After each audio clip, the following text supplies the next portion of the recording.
जादो टोली उहे होली होला। हाँ मत जइहे जादो टोली उहे होली होला।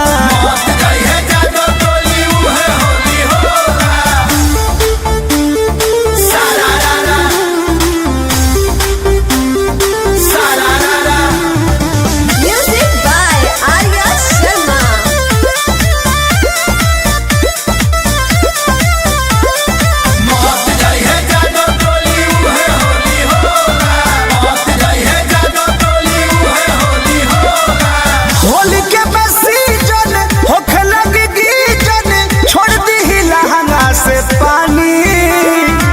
छोड़ बबुआन के ले ली जान के, अब के उठल बा जवानी।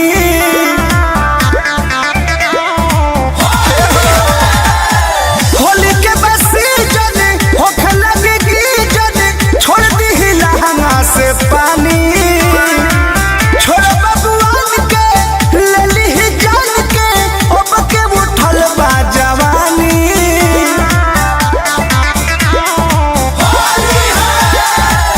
अगिला रंगाई रंगाई पीछे कोला। मत जइहे जादो टोली इहे होली होला।